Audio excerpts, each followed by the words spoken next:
In 1980, the United States Supreme Court made a decision that no one noticed at the time, but that forever changed who controls what you eat. By a vote of 5-4, the justices ruled that living organisms created in a laboratory could be patented. A company called Monsanto understood before anyone else what that meant. It wasn't a scientific decision. It was a declaration of ownership over nature itself. Over the following 20 years, Monsanto patented seeds, bought companies, hired private investigators to walk through farmers' fields in states like Indiana, Illinois, and Iowa. And when it found traces of its genetic material in crops, even if those traces had arrived by wind, by cross-pollination, by accident, it sued. Between 1997 and 2010, the company filed 144 lawsuits against individual farmers and settled another 700 cases out of court. What no one knew yet was that this legal machine wasn't Monsanto's most powerful product. It was just the beginning of a much larger system. And that system had a flaw. And they knew it. If this kind of story interests you, subscribe and hit the bell. And tell me in the comments, have you ever heard of a farmer who was sued by Monsanto? Monsanto wasn't born selling seeds. It was born in 1901 in St. Louis, Missouri, as a chemical company. Its first commercial product was saccharin, sold exclusively to Coca-Cola. Then came PCBs, polychlorinated biphenyls, used in electrical transformers and industrial equipment since the 1920s. Decades later, PCBs were classified as serious health hazards, especially for fetuses and children. They were banned in the United States in 1979, 2 years after Monsanto had stopped producing them. During World War II, the company participated in the Manhattan Project. During the Vietnam War, it manufactured Agent Orange, the defoliant herbicide that destroyed entire forests and contaminated generations of civilians and soldiers. In 2004, the Vietnamese government sued Monsanto and other chemical companies for those damages. The case was dismissed. Appeals were denied. In 2006, the city of Nitro, West Virginia, where one of the Agent Orange factories was located, sued the company for dioxin contamination. 7 years later, Monsanto agreed to pay $93 million in damages. This is the company that, at a certain point in its history, decided that the future wasn't on the battlefield. It was in the fields. The transition began in the 1980s, when advances in genetic engineering opened up a new possibility, modifying the DNA of plants to make them resistant to herbicides. Monsanto had developed glyphosate, the active ingredient in its Roundup herbicide, back in the 1970s. The idea that emerged afterward was elegant and brutal at the same time: create genetically modified seeds that could survive exposure to Roundup itself. Farmers could spray the herbicide across an entire crop, kill the weeds, and the soy, the Roundup-ready seed, would remain intact. In 1994, the United States Patent Office granted Monsanto the first patent on the genetic material used to insert new genes into plants. In 2006, the company patented the specific gene conferring glyphosate resistance. But the real business wasn't in the patents themselves. It was in the contract that came with the seed. Every farmer who bought Roundup-ready seeds signed the Monsanto Technology Agreement. The contract said the following: you may plant these seeds in a single season. You may sell the harvest, but you may not save the harvested seeds for replanting the following season. Next year, you come back to buy. Saving seeds is a 10,000-year-old human practice. It's what allowed agriculture to exist. It's what allowed civilizations to form. With a single contractual clause backed by a federal patent, Monsanto turned that act into intellectual property infringement. And then came the police. Monsanto created an internal structure that became known as the Seed Police. Investigators hired by the company roamed rural America, walked onto farms without warning, talked to neighbors, collected crop samples. If they found traces of the patented seeds in fields whose owners had not signed the licensing agreement, the company filed suit. The problem was that seeds don't respect fences. Corn pollen can travel for miles. Cross-contamination between neighboring fields is inevitable. Monsanto knew that, and it sued anyway. But there was something even more disturbing about this machine, and the story of a 71-year-old Canadian farmer is going to prove it. Percy Schmeiser had been growing canola in Bruno, Saskatchewan, Canada, for decades. In 1997, he noticed that some plants along the edge of his property, near the road and the fence of neighboring farms, were resistant to Roundup. He hadn't bought Monsanto seeds. He hadn't signed any contract. The contamination had arrived by wind, by truck tires passing on the road, by pollen carried by bees.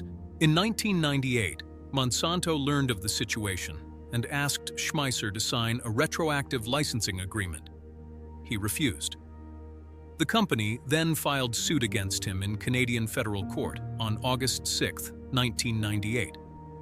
Schmeiser countersued for $10 million, alleging defamation, trespassing, and contamination of his fields. Negotiations for a settlement failed. The case went to court. Tests revealed that more than 90% of his 1,000 acres contained Roundup-ready canola. Not because Schmeiser had intentionally bought or planted it, but because once contamination starts, it spreads.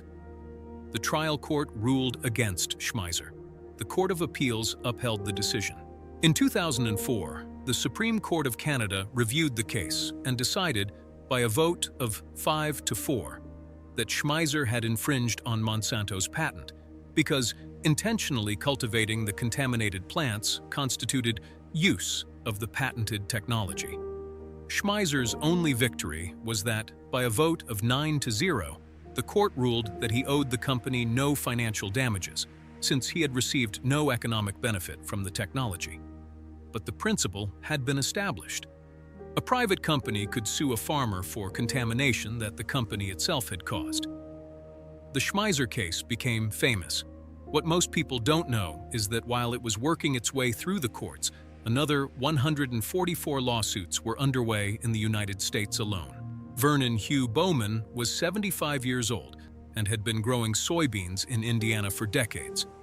He bought licensed Roundup-ready seeds from Monsanto for his main seasonal planting and followed the rules of the contract. But there was a second planting, late in the season, a higher-risk crop with lower expected value. For that planting, Bowman went to a local grain elevator and bought a generic seed mix intended for consumption at a lower price. Some of those seeds turned out to be Roundup-ready. Bowman applied glyphosate across the entire crop. The ones that survived, he harvested. He saved some of the resulting seeds. He repeated the process for 8 consecutive seasons. In 2007, Monsanto sued Bowman. The district court ruled against him and ordered him to pay $84,456.30 to the company. Bowman appealed on the basis of the patent exhaustion doctrine, the principle that, after an authorized sale, patent rights over that item are exhausted. He bought seeds at a grain elevator, he argued. The patent should already have been exhausted. On May 13, 2013, the United States Supreme Court unanimously rejected his argument. Justice Elena Kagan wrote the opinion. Patent exhaustion applies to the article sold, not to copies reproduced from it. Planting a seed and harvesting new seeds is not using the purchased article. It is manufacturing a new patented article without authorization. Bowman lost, Monsanto won, and a legal principle was solidified. Patented seeds, being self-replicating organisms, are not exhausted upon sale. The economic impact of this system on American farmers was documented in reports by the Center for Food Safety, a non-profit organization that compiled data between 1995 and 2013. The numbers are precise and sobering. From 1995 to 2011, the average cost to plant an acre of soybeans rose 325%. For cotton, seed prices rose 516%. For corn, 259%. In 2009, genetic traits developed by Monsanto were present in 77% of all cotton acres grown in the United States, in 82% of all corn acres, and in 95% of all soybean acres. 95%. At the height of its power, Monsanto controlled nearly 34% of the global seed market. After acquiring Seminize, which alone controlled 40% of the fruit and vegetable seed market, and Emergent Genetics, the third largest cottonseed company in the country, Monsanto wasn't just dominant, it was structurally indispensable. And here is the part that most reports don't mention clearly enough. The concentration wasn't just of market share, it was of genetic diversity. Only a handful of genetically modified varieties made up 90% of the corn grown in the United States, 93% of the soybeans, and 90% of the cotton. A 2004 report by the Union of Concerned Scientists found that most traditional American crops of corn, soybeans, and canola that were tested were already contaminated with genetically modified material. It's estimated that between 75 and 90% of plant genetic diversity was lost in the following decades, because farmers replaced regionally adapted seeds suited to their local environment with hybrids and GMOs that cannot be saved, cannot be replanted, and must be purchased again every year. That is the story agronomy textbooks rarely tell in a single sentence. In March of 2011, 83 farmers, organic seed companies, and industry organizations, led by the Organic Seed Growers and Trade Association, filed a class action suit against Monsanto in federal court.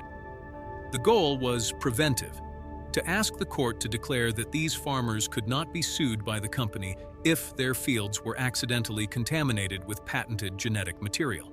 In June of 2013, an appeals court granted a partial victory. Monsanto could not sue farmers whose fields had been contaminated with up to 1% of genetically modified material.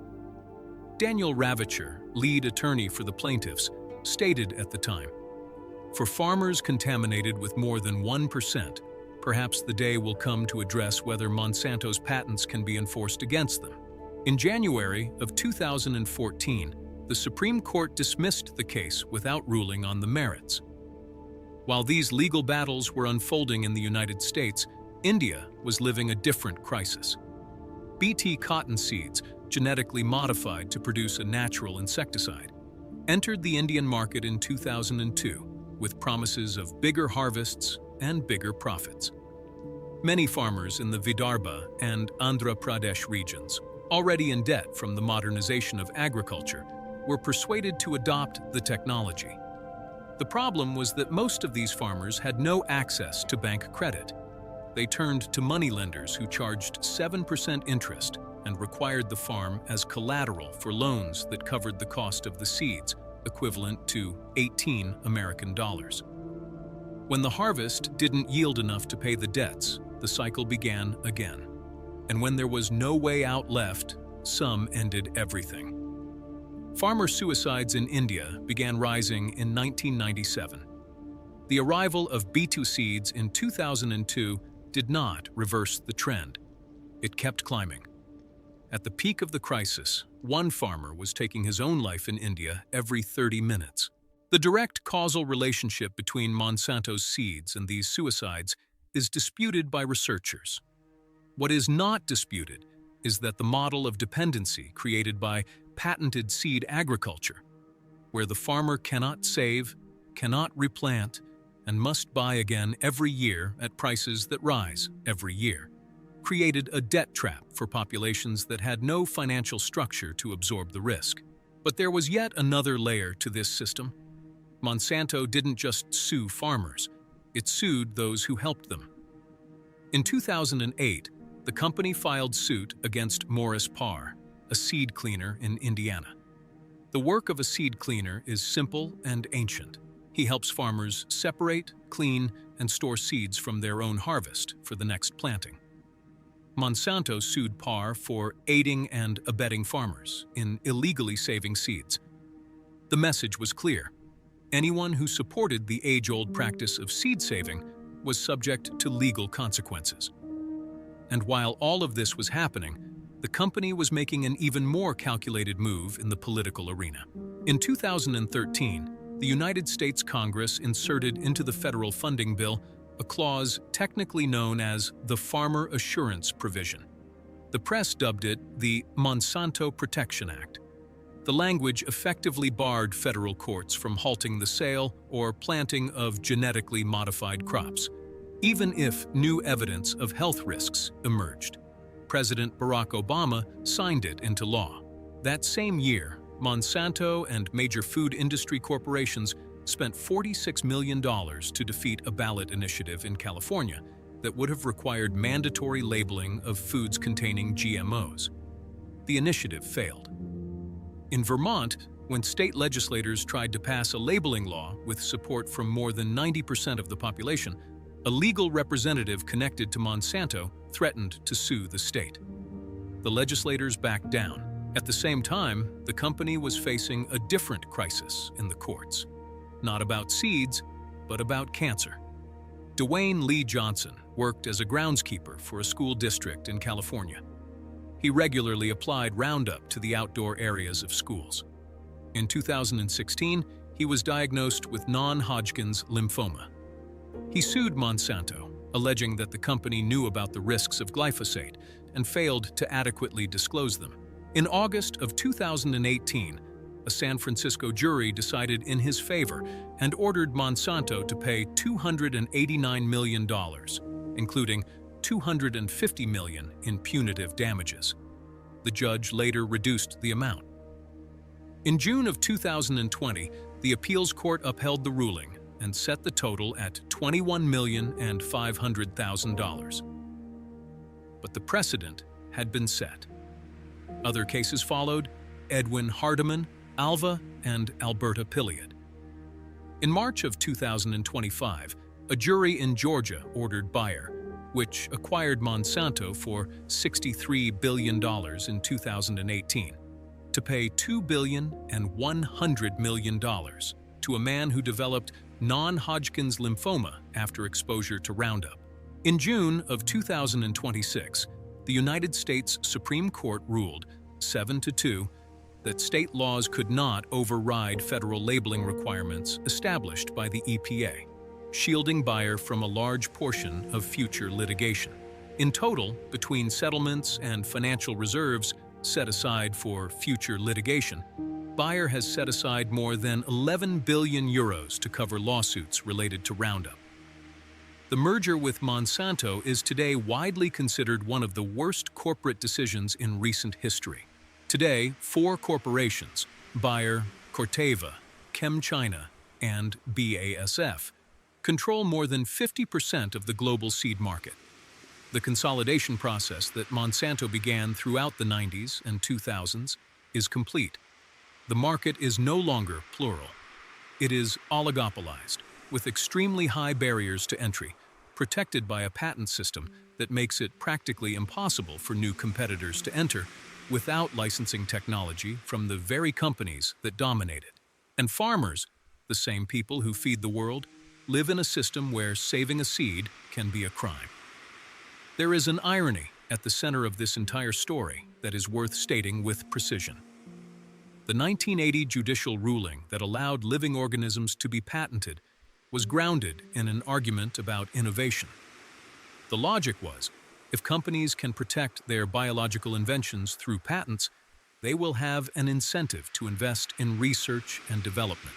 This would benefit global agriculture, greater productivity, less hunger, more resilient seeds. The argument wasn't wrong. Genetically modified seeds did in fact increase yields for various crops across various regions. But the system built upon that argument also produced an unprecedented concentration of power in a sector that, for millennia, functioned on the basis of the free distribution of agricultural knowledge. The farmer who saves the seed, who adapts it to the local soil, who shares it with the neighbor. That knowledge belonged to no one. or rather, it belonged to everyone. And within a few decades, it became the registered property of a handful of corporations. The 2004 report by the Union of Concerned Scientists had a title that said it all: Gone to Seed. The genetic diversity that took millennia to develop was replaced by patent-protected monocultures.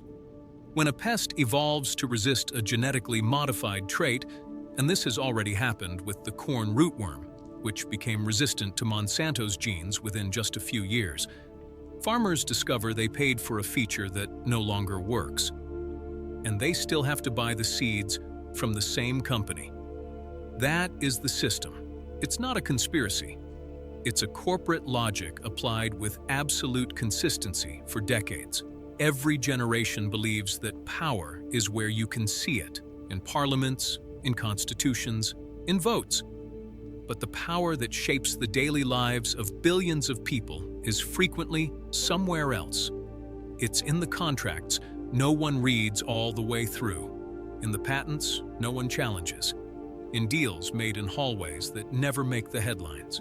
Monsanto was no different from the East India Company, or United Fruit, or any other monopoly we encounter when we dig into the real history of capitalism. They all found a gap, a new technology, a scarce resource, a favorable law, and built a system that made it difficult, expensive, or illegal to exist outside of it. What has changed is the scale, and the fact that the product this time isn't spice, or banana, or oil. If you want to keep understanding how these systems work, who builds them, who maintains them, and who pays the price, subscribe to the channel and hit the bell. Every episode is a piece of the same puzzle. Leave a like if this story changed something about the way you see what's on your plate. And tell me in the comments, which company today do you think is doing exactly the same thing?